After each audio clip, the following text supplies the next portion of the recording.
Morning. Okay. So, it's an honor to introduce you, Cari. I'm so glad you get to join us and teach this topic. It's very exciting for me. I can't wait to hear what you have to say. So Cari, you are a very distinguished speaker. I am looking forward to your knowledge. Cari is also a dynamic real estate leader and holistic business coach, and the co-founder of At the COve in Post Falls, which it looks like that's where you're at right now. Yeah. So what sets Cari apart is not just professional. Oh, nice, nice. Not just her professional success, but her commitment to personal growth. Over the past 8 years, she has navigated the transformation from a workaholic lifestyle to a balanced one, intertwining personal fulfillment with business success. So let's give Cari a warm welcome, and she's going to contribute her wealth of experience and dedication to holistic success promises to enrich our webinar today. So I'll let you go ahead and take it away, Cari. Thank you. Awesome. It's great to be here. I really was looking forward to this. My heart is definitely in a place where I just absolutely love any opportunity to somehow give of my experiences to small business owners and entrepreneurs. It's actually why we decided to start another company and open up the COve. One of the things here that we love the most is just literally walking around, talking to and trying to pour into as many small business owners and entrepreneurs as possible. So I've been an entrepreneur since I was 23 years old. So it's now officially over half my life. So for 24 years, I have literally worked for myself in some capacity, and as an entrepreneur, and now also as a small business owner. And, you know, there's lots of ups and downs that come with that. And it's a blessing in so many ways, but it can also really create a lot of challenges in people's lives. I worked with a significant other most of my career. And I now have a second significant other. So the first time around, I learned a lot. Unfortunately, you know, I failed forward through that, but I am married right now, extremely happily so. And I've learned a lot from my past and have learned how to work alongside a spouse in a really new way. And also really just it all comes down to, I think, personal growth. You know, we always, as I think business owners or just as human beings, naturally want to look outside and go, well, you know, if this would be different in my business, or if this person would do something different, or you know, it would be better. And at the end of the day, throughout my journey, the one thing that has been abundantly clear is that if I work on myself, everything around me changes. And the other thing is that if nothing changes, nothing changes. And so being open to changing yourself and growing yourself and working on yourself is really going to reap you a ton of benefits personally and professionally. And so that's why I call myself a holistic business coach, because I coach a lot of people across the country, and I only coach people that are willing to be coached to all areas of their life, because I just don't believe that if we only work on business, that we actually solve problems. I was told one time by somebody that was a mentor to me that there are absolutely no business problems. There are business problems that can't be solved. So there really aren't business problems, because we could go Google it today and we could figure out a solution to a business problem. In fact, what it really is it's personal problems showing up in our business on a daily basis. And so if we really attack it from that perspective, from a coaching perspective and a personal growth perspective, our business will absolutely become better. And our business can only grow to the extent that we do as a human being if we're the one growing it. And so the really, really cool part about being an entrepreneur or a small business owner is that we actually get paid to work on ourselves. Like, we actually can focus. Our job description includes growing ourselves. And that does not exist in any other career or profession. And we should be so, so grateful for that, because personal growth is an innate human need. If you feel stuck, if you feel depressed, if you feel like you're in a funk, the number one reason that you probably feel that way is because you are not growing yourself. They say that if you're not growing, you're dying. I don't know if it's that, you know, critical. And yet inside and from an emotional state, and maybe even from an egoic state, you probably are dying if you're not growing. And that's why you feel depressed or distressed or upset or in a funk. And so I want to encourage you all today, as the number one takeaway, is that quit thinking about your health and wellness, your mental health, your self-care, your personal development. You have to stop thinking about that as something separate from your business. It's actually part of your job description. And when you look at the duties that you have to do in order to grow your business, those things have to be on your calendar as part of your job. You shouldn't tell your kids, I'm going to the gym to work out. I'm going to work on my job, because you are. Because if you don't have the energy and the health to take care of your business, it cannot succeed. You know, if you need to go and have your time alone, if you need to read your personal development books, if you need to get yourself a way to do your thinking so you can work on your business, these are not luxuries. These are things that literally you have to do in order to grow your business. And so we think of it as, oh, it's selfish and we're taking time away from our business. No, no, no, no. It's part of your business. And if you start thinking of it that way, you're going to make time on your calendar for it. You're not going to feel guilty about it. And you're going to realize that oftentimes what you're spending your time on in your business isn't moving the needle forward the way that it should. And it's because you're not doing these other things. So you're not actually probably adding time to your calendar. You're actually adding time to your calendar in these areas. And you probably are going to find that you can remove time you're spending on unnecessary things, because you think those things are actually going to move the needle forward in your business, and they're not. So, you know, today we're talking about, like, how do we thrive, not just survive in this current economy in the first quarter. It doesn't almost matter what industry you're in. Quarter one is always the hardest industry, because people stop spending money in quarter one, or at least try to, because they just spent way too much in quarter four. So, you know, to try to get people to buy your services and your products is a lot harder. Also, in most climates, not all of them, but if we're in northern climates, the weather can have something to do with it. And people don't do the same things that they do other times of the year. And then, you know, we're just in a really weird economy where everything is a lot more expensive. So people are choosing different things to spend money on. And so today I just want to talk about some fundamental things that I think are going to help you not only in quarter one, but these are just things that fundamentally have helped me no matter what. So number one, in quarter one, the results that you have are a direct reflection of what you did in quarter four. And so you can't go back in time. And so I'm not saying this to create any sort of feeling of guilt or shame or anything else. This is for looking ahead, that you are always going to be about 90 to 120 days ahead of what you did in that time frame before. So in quarter four, if you let your foot off the gas pedal, and you decided that it was the holidays and you were going to take time off, there's no judgment, but your quarter one is going to show up differently than if you figured out how to keep your foot on the gas pedal and integrate your life and your business through quarter four, because you're going to have momentum.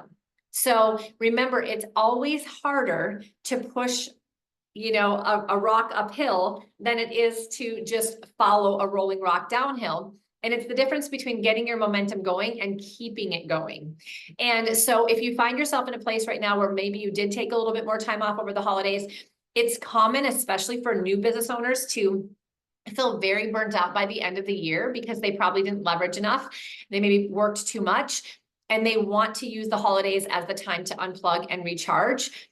There's nothing wrong with that. But what I'll tell you is, moving forward in 2024, you can do it a little bit differently. And I'll explain what that is, because if you can create more consistent work-life integration every month, you don't have to fully check out around the holidays, and you're going to have a better quarter one. Because what's happening is you're just creating an ongoing momentum that doesn't need as much effort from you. But if today you find yourself in a place where you're like, oh my gosh, I have no momentum and I'm starting over, that's okay. It is what it is. You can do it. And yet for this new year, let's do it differently.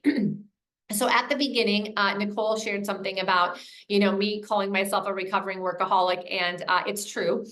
For the first 12 years of my career, I worked all the time. In fact, I got to be to a point where I was really, really, really good at work. I made a lot of money, and I felt very, very insignificant, and I had very low self-esteem on a personal level. So I was actually going to work to feel good about myself. And that becomes very common for business owners. They become very identified with the role that they have in their career and the ownership of a company. The company ownership defines them and becomes who they are as a human being.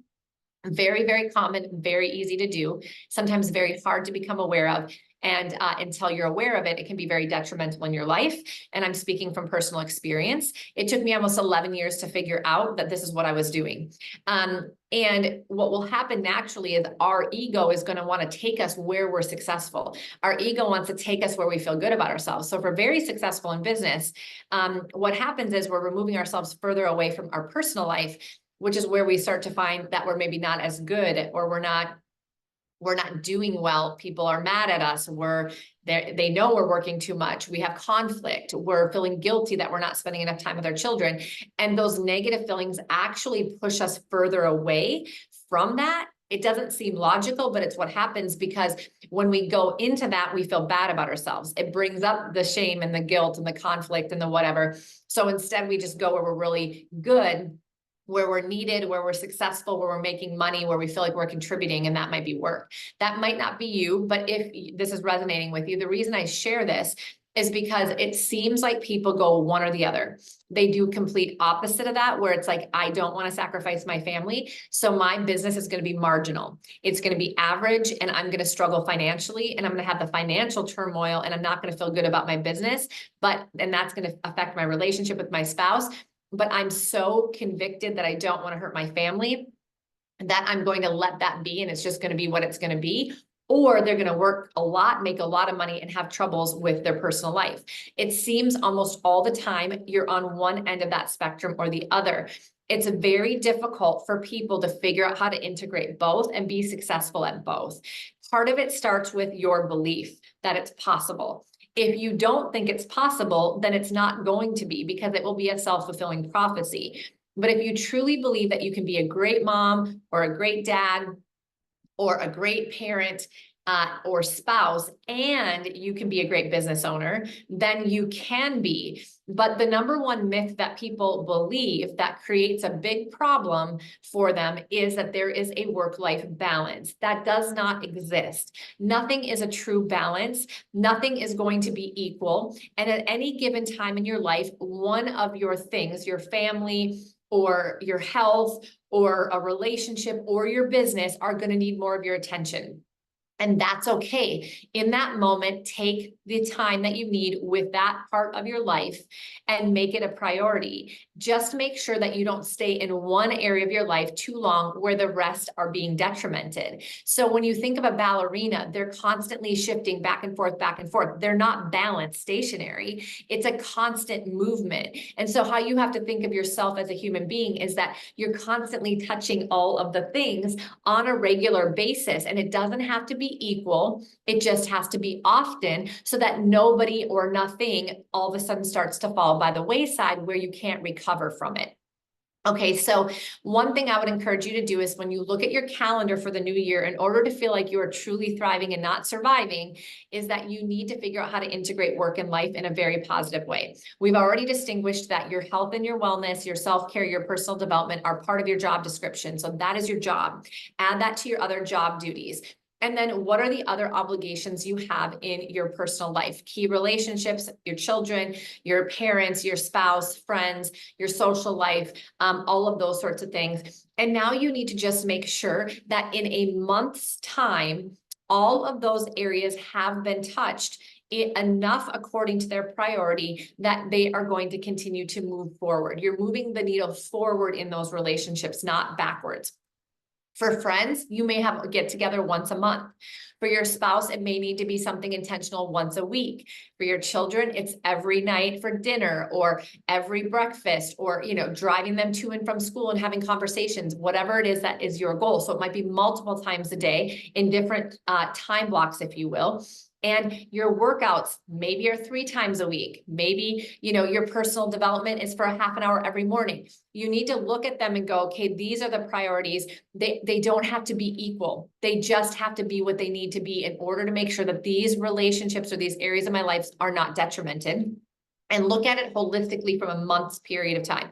People try to fit everything in a day, and it's not possible. You're not going to be able to do everything equally for everybody in a day. And if you do that and you believe that you should be able to do that, you're going to fail, and then you're going to feel really bad about yourself, and it's going to become something that actually creates more challenge than benefit. So that's the foundation of how I want you to think about 2024. Number one, if I can integrate my work and life and I can be touching all the areas on a monthly basis and I can have consistency to move the needle forward in each area, it doesn't have to be a lot. It just has to be something that moves the needle forward.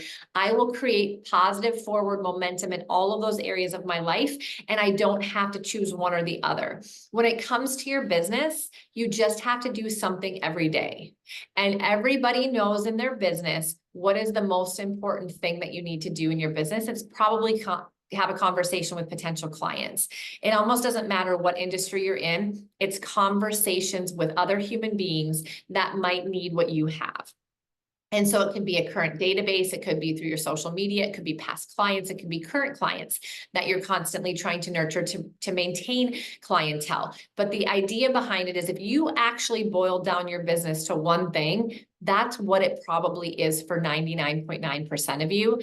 And if you just make sure that every day of the week, at least Monday through Friday, or the days that you work, that you do something, one thing, that day does not go by without doing one thing that is going to get you into a conversation with another person, you will maintain the momentum that you need and you will build a pipeline that will sustain your business. The problem is we think we need to talk to 20 people a day. And when we can't do that, we give up and talk to 0.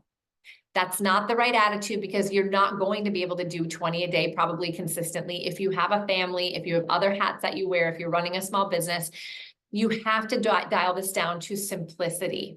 The most simple thing and the most reasonable thing that you know you could do every day.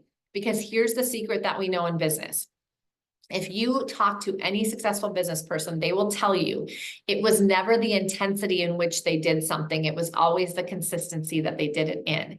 In other words, if they talk to one person a day consistently for 365 days, they would have far more business than if they talk to 5 people once a week. Okay, so it has to do with the fact that you keep the energy of momentum going on a daily basis and it compounds over time. And even when you talk to somebody on social media that says that they're not going to work with you, that energy that you're putting out in that conversation will draw more people to you. Like it's just what happens. And so you have to buy more into the consistency of your efforts than you do have to in the time you spend on it. I mean, when I made my first transformation, I was thinking, okay, I got to spend an hour and a half a day with my health. I have to spend hours with my children. Like I had all of these grandiose ideas that if I was a good mom and I was a good person and I was building myself and I was doing this transformation, it was going to take me hours and hours to do it. And I was trying to figure it out until my coach at the time said, you're thinking about this all wrong. And it's the reason you're having a problem already. So you need to change your mindset. It is not the amount of time you spend with your kids. It is not the amount of time you spend on your health. It is that you do it consistently. Because if you went and walked around the block for 15 minutes every single day, you will lose more weight than if you went to the gym an hour and a half twice a week because that's all you could fit in, because an hour and a half is not reasonable for you to do daily right now as a single mom, right? And your children, they just need your presence for 20 minutes before they go to bed, eye to eye, heart to heart, without any interruption.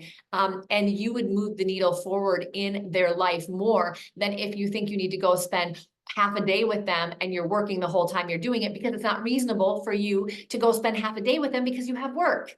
So that was the biggest aha of my life, was like, oh my gosh, I just need to be intentional, present, and purposeful. And I don't actually need to do all of it that much. I just need to do it consistently and bring my full self into it to make the impact in those relationships. And by the way, in your lead generation, your prospecting, it's the exact same thing.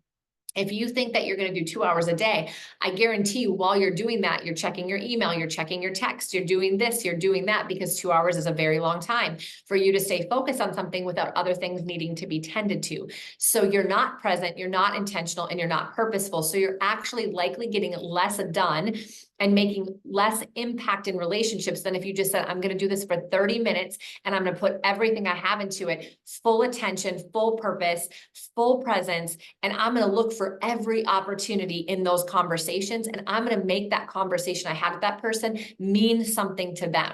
I'm going to leave an impact in that conversation. And you know what? Even if they don't work with me, they're going to remember me and they're going to refer somebody to me.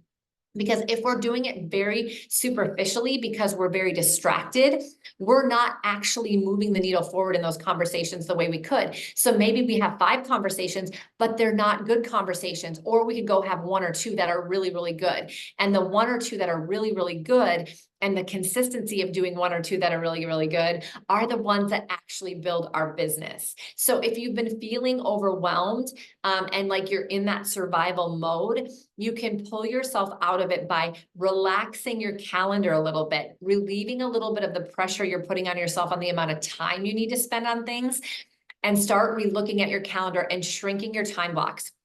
And instead of thinking of it as how much time am I spending, what's the impact I'm going to make in the time I do have, you will actually probably get a better result, and you're going to start feeling less overwhelmed. And this is how you're going to start creating some momentum that's going to allow you to thrive versus just stay in this pattern of surviving like you are right now.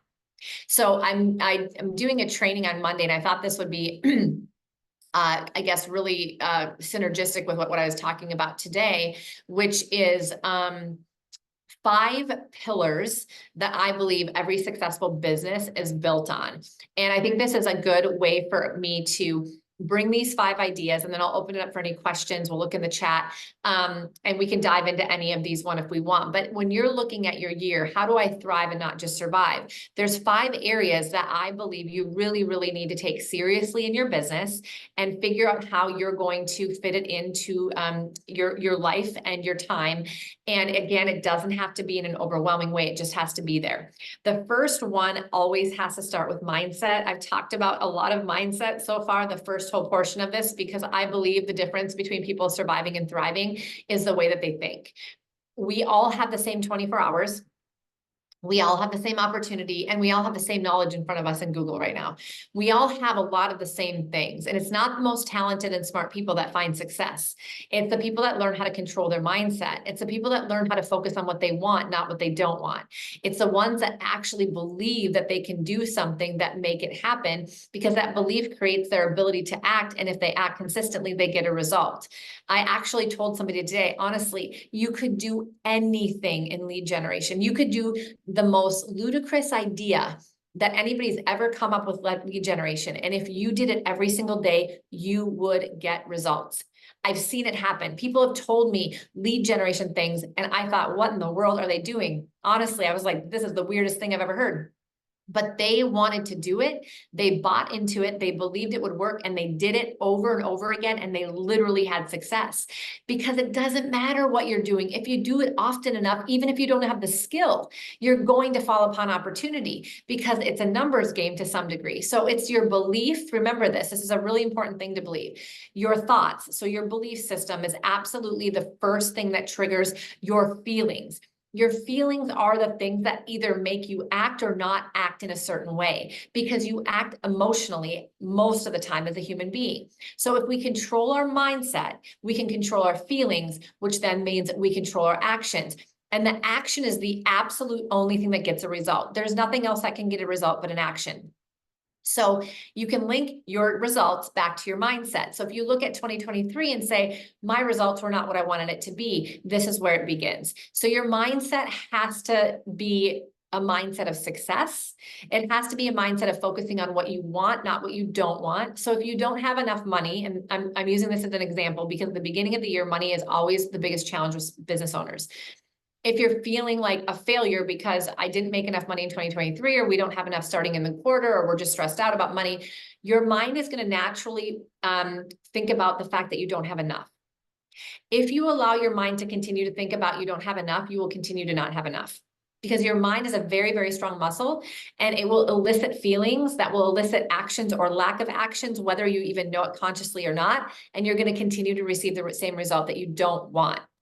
So you have to be intentional and purposeful of feeding your mind with what you do want. You have to override those subconscious thoughts. The only way you can do it is by consciously deciding you're going to write down affirmations, positive statements, goals, things that you see. Visualize the money in your bank account. It sounds strange, but it works. You need to put something in place where every day you're basically rebuking the thoughts that you know are happening in your mind naturally, and you're putting into your mind what you want. because you're not going to naturally do that. So that's the first start. What am I thinking about all the time? Because what I'm thinking about is going to manifest. It's just true. We have to guard our thoughts, but we have control over them. We just have to get in a habit of feeding our minds with the right things. So please focus on what you want, not what you don't want. Be very careful about that. And you also really have to believe that you can achieve anything that you set your mind to. There are way too many examples of people becoming successful, you guys, that really probably you look at them and you think, how is that possible? It's because they believed they could and they got into action, so they did. And there's not a magic bullet, but your belief system is going to really, really help you. And I believe that when you surround yourself with positive people, with people who are constantly working on personal development, with people who are working on their mindset and are feeding you with positivity, and you can do the same with them, you do grow into the conversations around you. So if you're struggling a little bit with that, it doesn't mean that you remove everybody from you that, might not be. Maybe you're surrounding yourself with a lot of other small business owners and you're all in the same mindset of a little bit of, scarcity, and it's okay because you're all new business owners or whatever the case may be. And I'm using this as an example. It's okay because you can support each other, but you got to find other people that maybe are a little further along than you, that have been through some of that have been able to train their minds in a different way, because that will rub off on you as well. So just be really, really cautious in who you're spending time with, and just be purposeful to get out there around some others. So mindset was number one pillar. The number two pillar is your lead generation. Doesn't matter what industry, you got to go find clients. Without leads, you do not have business. It's the number one job description is finding leads, right? That's before you ever sell your service or your product. So you have to consistently generate leads, and you've got to keep that momentum going. And so I would encourage you to look at, how did we get leads? How did we get business last year? Did we source that? Do we know how many clients we serviced? Do we know exactly where they came from? And that would be the first step, is assessing where you are now. It's far better to actually try to do more of what worked than to try to bring up what didn't work. So for an example, if your business got most of your business from your past clients and referrals, and you got a little bit from social media, it's not that you don't do the social media, but I will promise you that if you put a little bit more effort and optimize and spent a little bit more money on your current client database, you could double your business much more than if you started to put money into social media where you got a small part of your business. Could you move the needle forward in that? Yes, but it's not going to be the same compounding effect as what already worked. So focus on what already worked, put more money and time into that. And then yes, diversify. I have a philosophy that a three-legged stool is the smartest approach to lead generation, meaning it's stable if you have three buckets you draw from. If you only have one lead generation source, you're really putting yourself in a position of having all your eggs in one basket. If something changes with that lead generation source, you really don't have anything to fall back on. And there are different reasons and times and seasons that certain lead generation sources might be more successful than others. So if something happens to this particular lead generation source, you would still have the other ones that typically will start to fill in the gaps for you. 3 is a stable number. So social media and your current client database and past clients for most industries should be your top two. And then you have to figure out a third one. And depending upon what industry you're in, there's a whole bunch of other lead generation tools and tactics and strategies that you can do. Now, I'm talking about lead generation. Advertising and marketing is something completely separate. That is something that you want to have as a system and a process in your business, but marketing and advertising is more of a system and a process. Lead generation is an activity. It's where you get belly-to-belly conversations going with human beings so that you can actually make sure that you get clients. So those are two very different things that I wanted to differentiate. So lead generation, where were your efforts successful? How can you optimize those for 2024? And how can you be more consistent and more persistent? 2 words that are very key here: consistent and persistent with your lead generation activities. What worked, but you knew you weren't that consistent or persistent. And if you just upped your game a little bit, would probably double your business. That's usually, if you think about that, you probably know what that is. Most people do if they've been in business for a couple of years. So I would encourage you to just assess that and then make a plan for the new year. The third one is lead conversion, because the thing is that we focus a lot on lead generation as business owners, but the number one place we actually fall down is our follow-up.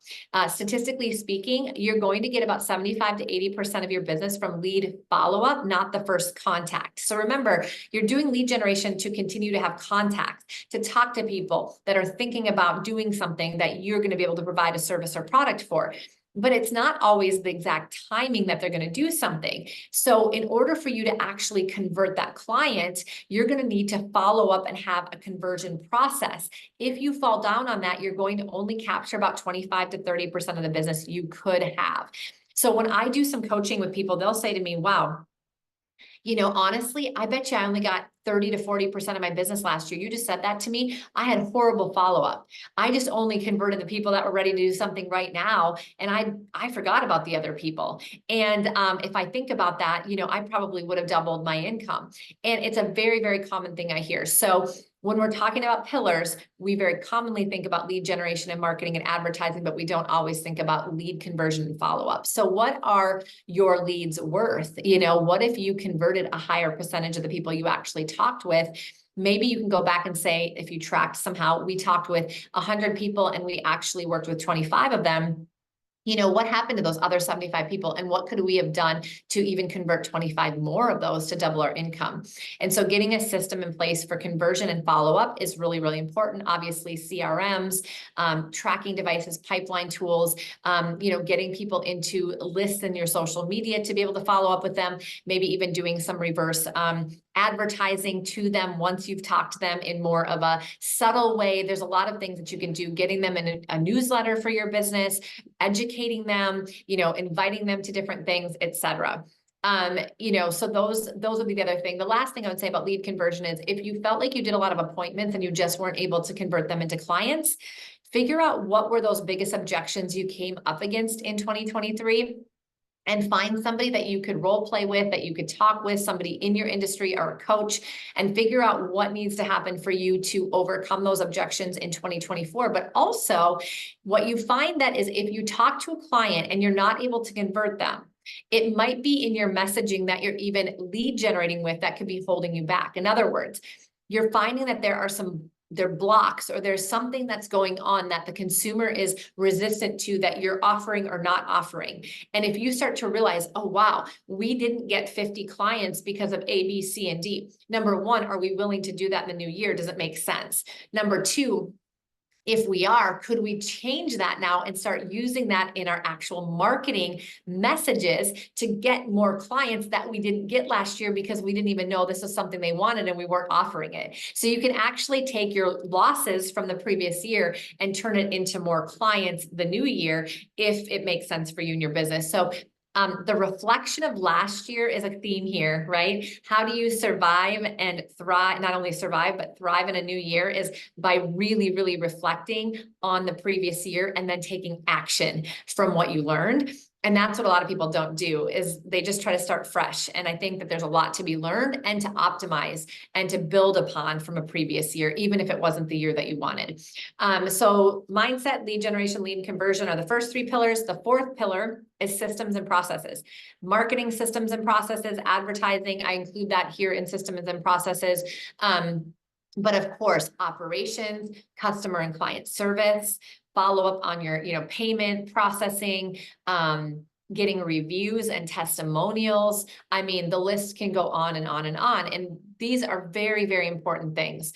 So, they're all going to be different based on your industry, but I will tell you, client service, of course, payment processing, because you got to get paid, and testimonials and referrals and online reviews. Those should be top three in today's world, because these, and their systems. So somebody closes or purchases something from you, has the project is completed, whatever process or product or service you sell, there's got to be, number one, a really good client service process along the way, so that they are willing and able to give you a great review at the end. And there has to be a process for asking for those reviews and getting those reviews on a really consistent basis. You will double your business if you can get client reviews online every time you have a client. I've seen it over and over again that this could be one of the number one things that people fall short on that can really, really make a huge difference in their business. And part of it is that they don't always have a really smooth client service process. So they're a little bit nervous at the end to ask for a testimonial. So if that's how you feel, then let's start with the client service process. Who does what, when, how do you set expectations up front? Because always people will say they have a better experience when they know what to expect. When people tell them, here's what's coming next, here's what we're going to do, here's possibilities of things that could go wrong, here's how we remedy it. Here's things out of our control, but this is what is in our control. Here's our experience level. No matter what happens, we got you. We'll figure it out. You have to talk about the good, the bad, and the ugly. You got to talk about the possibilities of challenges and disasters. Because when you do that, you're preparing your client for what possibly could happen, but you're also creating credibility and confidence that you're going to take care of it no matter what. And that's why they hired you. And then even if you have bumps in the road, because you jumped in and took care of it, you had already told them it might happen, they don't blame you for it. They actually see you as someone who came in and took care of something that was probably going to happen regardless of who they worked with, but you knew how to handle it and you made it as smooth and as effortless as possible. And then you can ask for a review no matter what happened in a process or in a scenario, depending upon what you sell. So that's really key. And then the last one is going to be your accountability. I really, really believe accountability is an attitude. I believe you either choose to be accountable or you choose not to be. None of us are born more accountable than anybody else. It's truly just a personal commitment and an attitude we choose to have, which is I want to be accountable to somebody because I know when I'm a better version of myself and I'll have more success. Like you want to get to a place where you can run towards accountability because you know it makes you better. And it's a choice. If you hold yourself accountable to your goals and your actions, you're always going to be better off. You're going to feel better and your business and your life are going to be better. So finding some sort of accountability partner, finding some sort of business coach or a mentor, someone, a friend to help keep you on track, joining a mastermind group. Obviously, Nicole's created a great group for all of you. Find your people inside of that tribe and say, let's do this together. Even if it's a group chat that you just tell each other what you did once a week. Or, whatever it is to encourage and inspire and be accountable. But the thing about accountability isn't that somebody else has to be hounding you about what you did. The thing about accountability is you're choosing to be accountable, meaning I'm going to do this. So I'm going to tell you I'm doing it. I want to do it. I want to show up and I want to tell somebody I'm doing it because I've made a decision. I'm going to be accountable to my goals this year.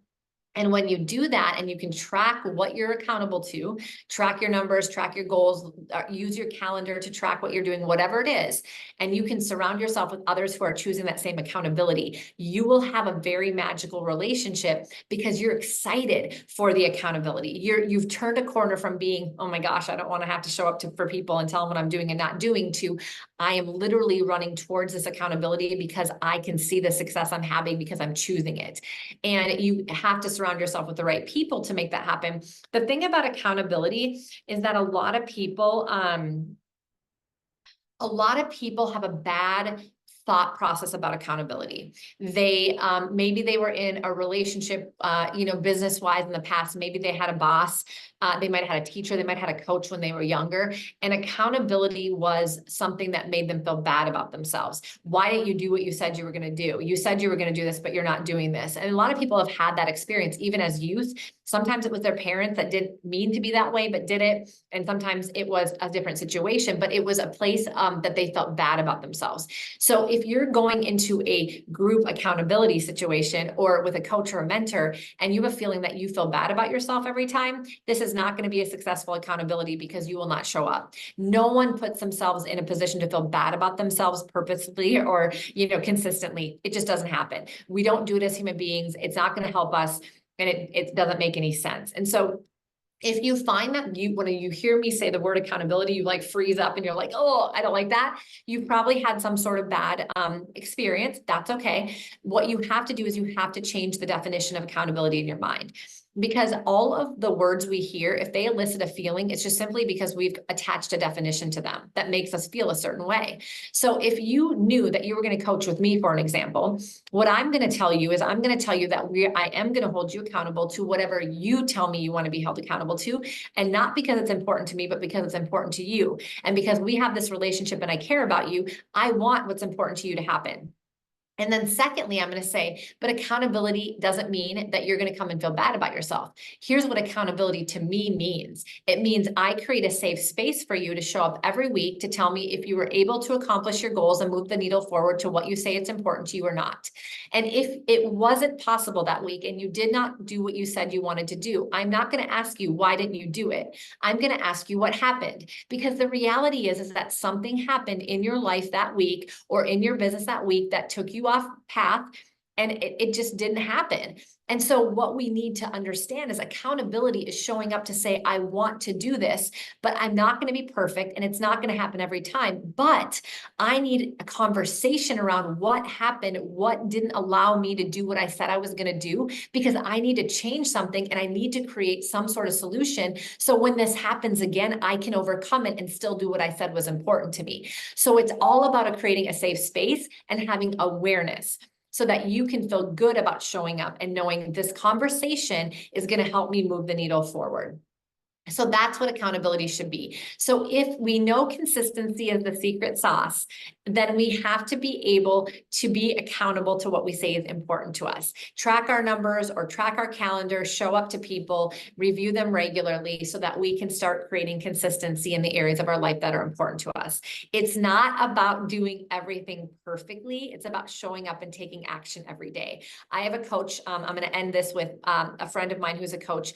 And he did a video the other day and it was just a great reminder. And then I did a video to repost it and thank him for the reminder. And he said, this is the thing about success. All it is waking up every day and doing the right thing that you know you're supposed to do. Just do the right thing every day, making that decision. It's probably just one thing that you know is the right thing to do for your life or your business, and you're just avoiding it because of whatever, right? But if you just woke up and did it, you'd create the consistency and you'd have the results. And so it's very, very simple. It's not easy or everybody would do it. But surrounding yourself with people who are like-minded is exactly what Mamas in Business is about. So find your people that you can stay in the right mindset with. You can mastermind around the right lead generation and conversion and systems and processes and learn from each other. And then have somebody or a group of people that you can truly get excited about accountability with. And these 5 pillars are going to be the key to you thriving in your business, not just this year and in Q1, but ongoing. If you keep with those consistent pillars day in and day out, month over month, you pretty soon don't have to struggle through the business growth as much. You just have to maintain the momentum. So whether you find yourself in the phase of maintaining momentum and just trying to level up, or you find yourself still feeling like you're pushing the rock uphill, these pillars are all the same for you. It's just a matter of, making sure that you're meeting yourself where you're at. Don't compare yourself to somebody who's 5 years ahead of you. That does nothing for you. Find people that are on that same journey. And then also somebody who maybe is ahead of you that's willing to kind of mentor you through it. And you'll have all you need. You already have all you need inside of you. It's just a matter of having the confidence and showing up and doing the right thing. Great. That is amazing information. Thank you so much, Cari. I wrote so many notes down. I hope you know that. So I do have a question. And while I ask Cari this question, if you ladies have any questions, put it in the chat box. Yes. So my question is going back to talking about unplugging at the end of the year, holiday season, right? Many of us do that. I did it. Yeah. And if we do it throughout the year, though, a little here and there, it's a lot easier, so you don't have to go completely offline to have that fulfillment at the end of the year. However, what about, what would you say to someone, family members who maybe they're not entrepreneurs, they don't understand what we're doing, and they kind of give you the guilt of well, we have 2-week vacation, why aren't you participating in all the family activities we have planned? You should be there at every single one, kind of thing. Even if they don't say that directly, it's implied, really, right? So Right. I know we all have those struggles with close ones that Yeah. make you feel guilty sometimes, and you have Mhm. to set boundaries. But like, what would you say to that person to Mm. try and get them to at least understand where you're coming from? That is so good. I actually don't know if I've actually been asked this question before, and it's so relevant because usually if you're the entrepreneur in your family, you're kind of a little bit like the black sheep. Yeah. Um, and I think that we can all resonate with that and go, yeah, we kind of feel that way because unless you're just in a whole entrepreneurial family, and that does happen sometimes, but like for me, my dad was kind of entrepreneurial, but not really like me. He did some real estate stuff here and there. My mom is definitely not at all. And my brother is a union guy, right? Like we don't have any other entrepreneurs. And I am like a little bit of a black sheep. Like I know they're kind of looking at me like, I don't get it. And when I worked a lot, so I kind of, became that workaholic. And I'm sure that I knew that they felt that way about me and they were judging certain things, but I just was so far gone from caring about that, unfortunately, at that time. But I did have to come back around and I did say some things to them. And so no one's ever asked me this, but I think the biggest thing is you're absolutely right, Nicole. Number one, you have to own who you are as a human being. And you have to look to your immediate family, like your spouse, your kids, and you really have to have your complete loyalty and the decisions you make. Really, that's the only thing that you really care about. That doesn't mean you don't love your other loved ones, but meaning that's your first priority.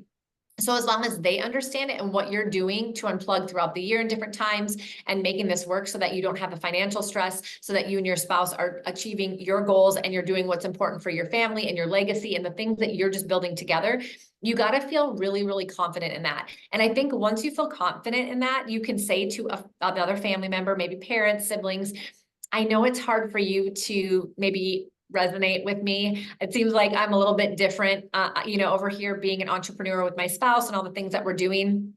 And so it's a little bit hard for you to probably know where I'm coming from. But what I've learned is that in order for me to be a good mom and a spouse and even just good daughter and all the things, and to be able to do what we really feel like we're called to do here and to build this business and this legacy and be entrepreneurs, like we just have to run our lives and our businesses a little bit differently. That doesn't mean we don't want to spend and unplug the 2 weeks with you, because ultimately if we could and it didn't detriment our business or our relationship or whatever, we would do that. But the way we have to run our business, it's just a little bit different. If we do that for 2 weeks, it's like we're back to running a marathon. To try to get this started again. And it's real stressful for us. And so, what we'd like to do is like be able to unplug for 3, 4 days, 5 days here in the holiday.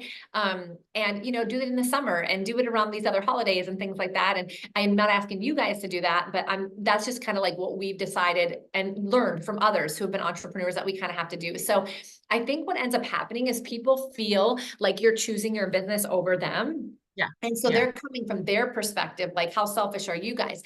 But if you come from your perspective and just say, I know this is probably how it seems, but I actually want to tell you what it really is. If they know that that creates a lot of stress and extra work and financial distress and like whole first quarter can potentially suffer because of it, then they go, oh, okay, yeah, it's not about us.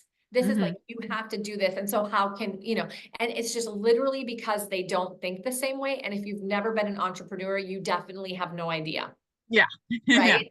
So Yeah. I think like we have to be vulnerable and honest. And then we have to always remember people only see things through the lens of which their perspective is. Their perspective is their reality. So they just assume that because you can't do the 2 weeks, you don't want to, or, whatever. But in reality, when you tell them your reality, then they can see it through your lens a little bit differently. They aren't going to totally get it, but then at least they don't take it personally. And I think that's normally when people are kind of judging us, or we feel like there's something there and it's just not really said. It's really just because they don't understand and they're internalizing it in some sort of way that is about them. And what we do know as human beings is nothing is ever about other people. It's about us, Mhm. we don't, that's not what it is, but we all think everything's about us. Yeah. That's, we're self-centered that way as human beings. So Yeah.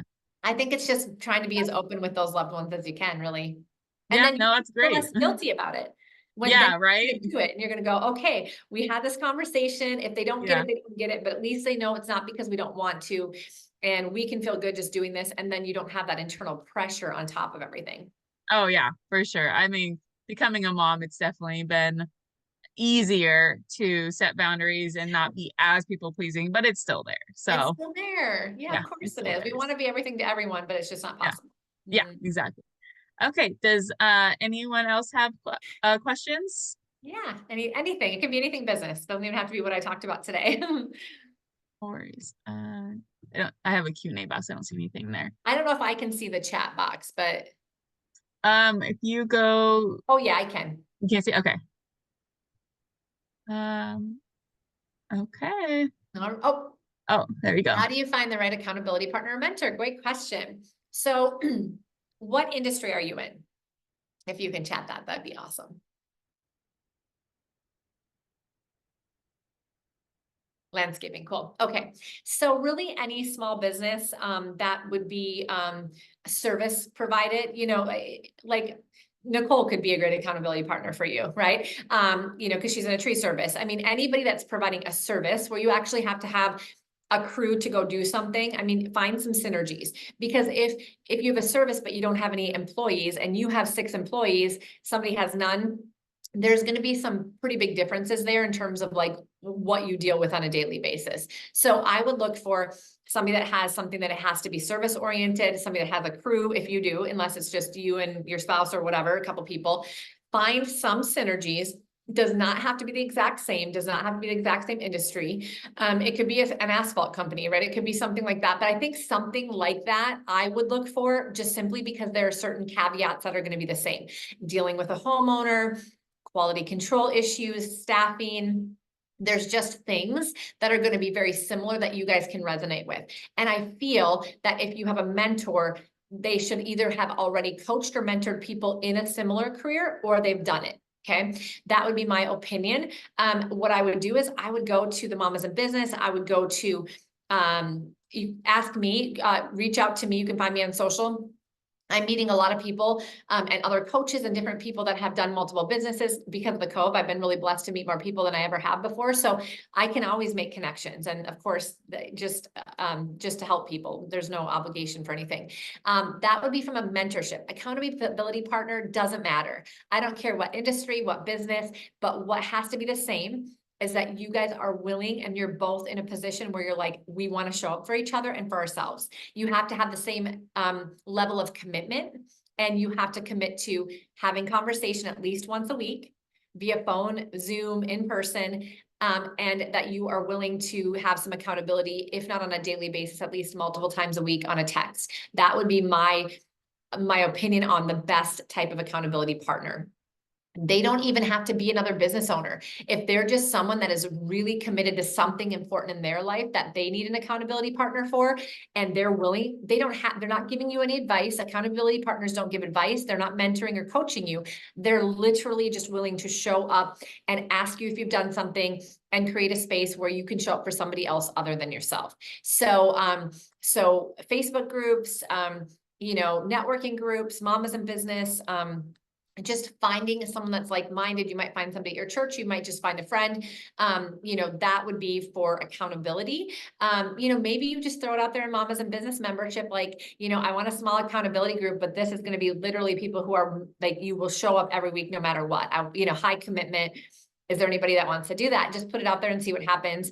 But definitely from a mentor or coach perspective, try to find somebody that has been there, done that in some sort of capacity like you, that is a step ahead of you. They don't have to be far, far ahead of you, but they have to be enough ahead of you where they can actually mentor you to the next step because they've done it. Awesome. Okay. Okay. Any Awesome. other questions? You're welcome. What happens to business when there's problems in personal life, and how do you navigate when you need to focus on family? Yes, this is a hard one. So, this is what I was sharing with you. There are times, so, when I was, a realtor, I had 2 boys. My oldest son was diagnosed with OCD and anxiety when he was 9. So I was well into my career. I was selling a lot of houses, making a lot of money, working full time. And, I needed to take time off. We had to have some major intervention. We had medication. We, had to do a lot of things. And there was probably about a 6-month period of time where I worked, but I worked about a fraction of what I would have worked normally. And, there wasn't an option, and I didn't think twice about it because he was my son and I needed to take care of him. And There was some financial distress because of it. And I put some plans in place. I got a small business loan. Like I was unwilling to let go of my real estate career because it was more flexible than anything I would have gotten if I would have had to go get a job, right? And I knew I was going to need more flexibility for my son. But first and foremost, I made the commitment that during that time until he was okay, I was only going to be working about a fraction of the time. I did refer some of that business out and received referral fees. And even as a landscaping company, let's just say, if it's just, I'm just going to throw it out there. If it's you and your spouse and something happens in family and you guys really have to be focused on this and you're still out there and you still get some calls and you're still getting some leads, who could you partner with? Who could you refer that business to in the meantime to still be able to get some income? You know, you just got to think creatively, think outside of the box, because there are going to be times if you're really, really small business where it's like, we're both taken away from this and this is a priority and we don't have a choice. We are not going to forego putting our time and attention on this. There are also those scenarios where it's just taking more of your time that, you know, you can still work, but it's taking time. It's taking emotional, you know, time from you. It's taking actual time from you. It's distracting you because you're worried, and that sort of thing. And what you should do in that time, if you can, number one, always do the best you can at the time and don't overthink it, because you can't do anything more than your best and you got to be okay with it. Okay. And there's a point in small business ownership and entrepreneurship that you have to lean into faith, and you have to just, you know, do what you can do and do the best that you can do and have faith that it's going to work out. And that doesn't mean that you don't do anything. It means you do what you can do and you have the faith and you keep moving the needle forward however you can. And you try to be as creative as possible, but you have to make decisions as a human being that you're not going to regret later. And when you can feel yourself being distracted or you've got more attention on this and it's just like, I'm not giving this full attention, what you can do at that time is realize, what do I do in the business that, if something happens, is really being affected? And what you're going to find is you're not leveraging much. You're doing everything. And that's a problem, because if you do everything forever, then if anything does go wrong, or you do need to focus some attention on something else, you're going to be in big trouble because you can't do it all. So it gives you an actual opportunity, if you're within the state of mind to do it, to start little by little finding those leverage points, because you're going to be forced to. So see, we have control issues as small business owners. We want to do it all. We don't want to give it to anybody else. But when something comes up where we have to give it to somebody else because we don't have a choice, because we have to go deal with family stuff, we're going to be forced to make those decisions. I don't like when people have to be hasty in those decisions because they might make emotional decisions. In the same token, though, I've seen people actually finally leverage things that they were unwilling to leverage, that actually gave them freedom in their business later, that they were pushed to make that decision during a time of need, right? And that actually helped their business long-term. So if you start to realize, like, okay, I'm having this family issue, and so the marketing isn't happening, and this isn't happening, and this isn't happening, and our business is going to go down, then you need to look at those areas of your business and you need to figure out, is there a system that you can still control, but that can do it for you when you're tending to something else? Or can you find somebody else that can do it? I work with virtual assistants. They're extremely inexpensive, and they can be really, really, really good leverage for marketing, for advertising, for social media, for CRM, for systems, for reviews and testimonials. And it's not very expensive, but you have to commit the time and you got to work through that, but it can give you a tremendous amount of freedom. And so it's a smart thing to do to leverage some of those things, because then in preparation of something personal happening, you have a backup plan. Otherwise, it becomes really, really challenging when you're trying to do both. I don't know if you're talking about when personal issues leak into business. You know, I've worked with spouse my whole life pretty much, and that can be really, really challenging when you have personal, you know, arguments, or business is creating the arguments. It's leaking into personal, or your relationship personally is just struggling for it not to leak into your business. It will leak into your business, whether you like it or not. Even if you didn't work together, by the way, if you worked by yourself as an entrepreneur, it would still leak into your business, right? Because anything emotional or stressful or distracting, or that brings your energy down or brings your confidence down or makes you worry, all of those things actually leak into your business. And so that's why I always say working on the personal areas of your life are always going to grow your business more. So I would just say in that moment, you have to work on your personal problem, and then your business will follow. If you try to solve some sort of problem in business to make up for it, it's just not going to work. So you kind of have to approach the elephant in the room, deal with the personal issue, and you do what you can in business in the meantime. And then when you're back in a place where you can really give that full attention to your work, because you're more present and you're more able, because you solved this problem, or at least it's getting better, then your business will get better. In the meantime, it is going to affect your business, and you just have to know that, and you have to be aware of it. And then you have to not let it keep going. Don't be in denial of that fact. You just got to try to deal with it the best that you can. Some people are good at compartmentalizing those things to some degree. But the reality is it still is affecting it, even if they don't realize it. To some percentage, your business is being detrimented by your personal issues, for sure.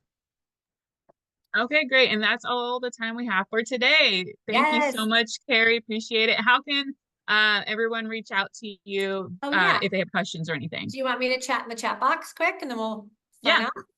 Yep. Here is my email. It's a personal email address, so I like to use this one because it's for anything. Any of my businesses, people can reach me on Gmail. You can also text me, and if you'd ever want to, do a phone call or something like that, I always offer a free call, or just even an email conversation back and forth to anybody that attends any of my webinars for just a free call. There's no cost to it. It'll just be based on my availability. But if something resonated with you and you just want to talk through one thing that really is personal, I'm happy to do that. So just reach out. Thank you so much. Appreciate it. Thanks, And you then, guys. and then last thing I will say, just don't Yeah. forget Mamas in Business Early Bird Conference tickets end on January 26th, and then the prices go up a few bucks after that. But yeah, we have a good amount of people signed up so far, which I'm very excited. I know Jennifer Steinbachs, who's on this call, she is on the conference committee. And then I know Leah Walsh, she will be joining us right before and the day of, helping us out. So that is everything. Thank you all. Again, recording, once I get it from Zoom, I will send it to you, Cari, and then I will send it to all the paid members. All right. Awesome. Happy All New right. Year, Thank guys. you. Thank you. Bye.